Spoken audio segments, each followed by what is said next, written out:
कन्या राशि के जीवन में बेहतरी की संभावना अभी प्रबल चल रही है। इसका मुख्य कारण ये होगा कि शनि देव हो रहे हैं अस्त के, और इनके अस्त में आना ही एक बेहतर परिणाम आपके जीवन पर लक्षित करा सकता है। इसका मुख्य कारण यही होगा कि भगवान सूर्य नारायण, ठीक वो डेट होगा 13 फरवरी सन 2024 से लेकर के 14 मार्च 2024 तक के, भगवान सूर्य आपके पंचम भाव को छोड़ करके आपके छठे भाव पर सुशोभित हो जाएंगे। ऑलरेडी पहले से वहाँ पर शनि देव विद्यमान हैं।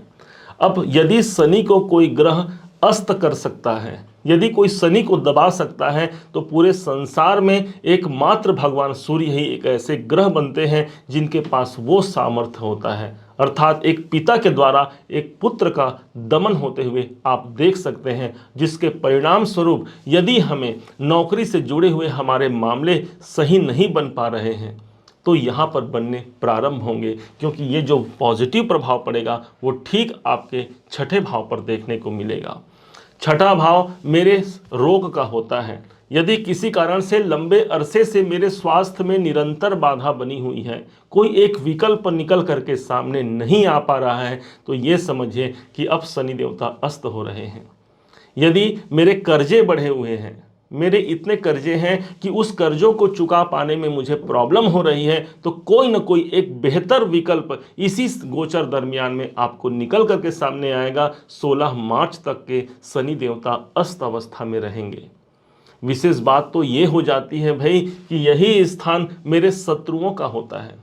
जो मेरे शत्रु हैं, जो विरोधी हैं, वो मेरे जीवन में निरंतर मेरे उन्नति में वो बाधा प्रदान यदि कर रहे हैं, किसी न किसी कारण से मेरे पद प्रतिष्ठा की वृद्धि नहीं हो पा रही है, तो छठे भाव पर अब शनि के प्रभाव को डाउन करते हुए भगवान सूर्य अपनी छठा, अपनी आभा से आपको प्रकाशित करेंगे। इस बात को आप समझिएगा।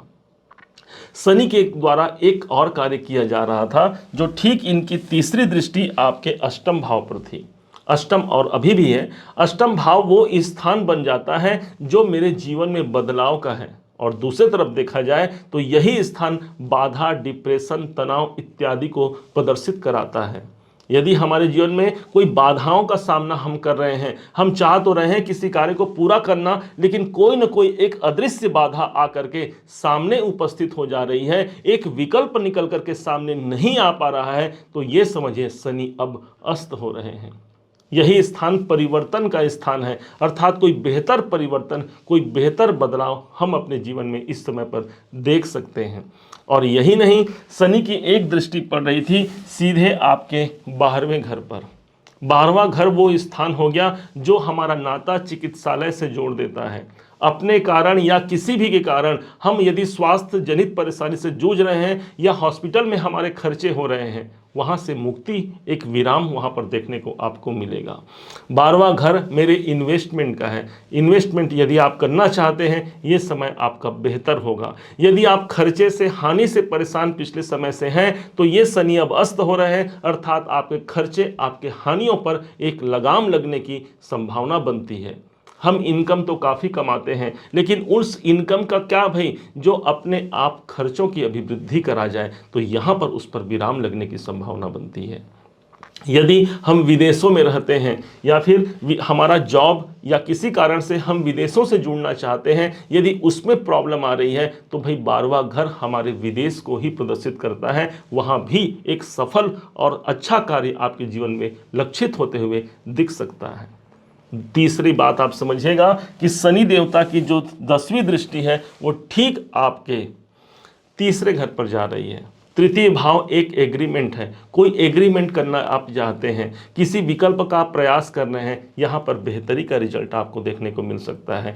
कोई यात्रा आप कर रहे हैं, भाग दौड़ कर रहे हैं, लेकिन उस भाग दौड़ का प्रतिफल नहीं मिल रहा है, यहाँ पर वो प्रतिफल निकल करके सामने आएगा। आप कंपटीशन एग्जाम दिला रहे हैं, विद्यार्थी हैं, आपको कंपटीशन एग्जाम में भी यहाँ पर सफलता मिलने की संभावना बनती है। शनि देव की अब अस्त अवस्था में आकर के आपके जीवन में जो चैलेंजिंग सिचुएशन बने हुए हैं, उसमें विराम लगने की संभावना आप इसे मान सकते हैं।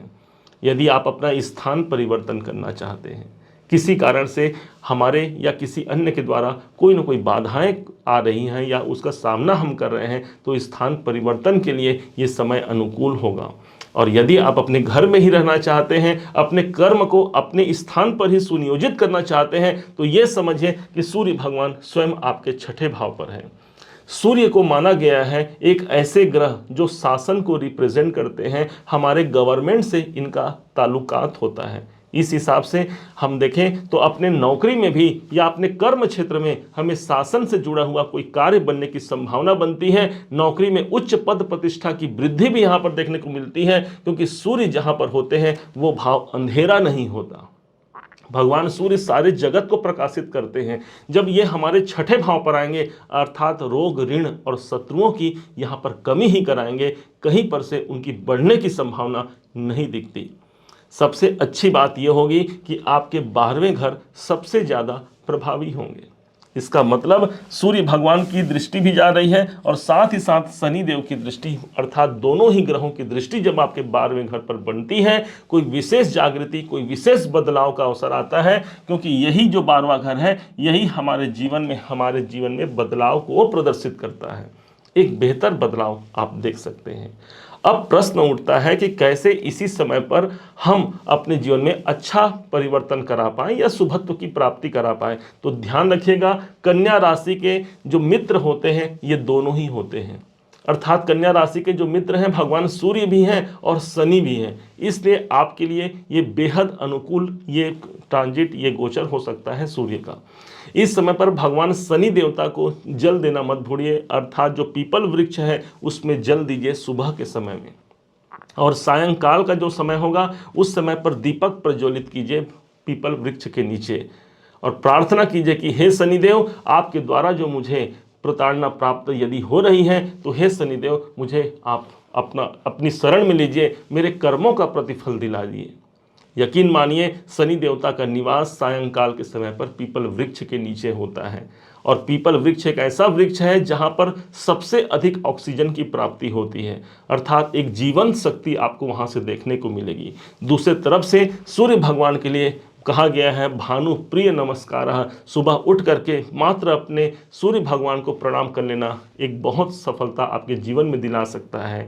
आपके पिताजी हैं, उन पिताजी का आशीर्वाद लेना, उनके लिए कोई बेहतर कार्य करना आपके लिए सूर्य मान सम्मान प्रतिष्ठा को आपके जीवन में दिला जाएंगे, आप ऐसा जानिएगा।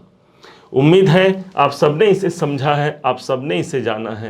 यदि आपने इसे समझा है, जाना है, मेरे समझाने का प्रयास यदि आपको सार्थक लगा हो, मेरे समझाने का तरीका यदि आपको सार्थक लगा हो, तो हर बार की भांति इस बार भी अपना प्यार भरा लाइक और कमेंट करना कभी मत भूलिएगा। बहुत मोटिवेशन मिलता है हमें कि कन्या राशि ने हमें सराहा है, हमने अच्छा कार्य किया है। और हाँ, यदि अभी तक आपने चैनल को सब्सक्राइब नहीं किया है, सब्सक्राइब भी कीजिएगा। पुनः एक बार फिर आप सभी का दिवस बहुत मंगलमय हो, इन्हीं शुभकामनाओं के साथ। जय श्री राम।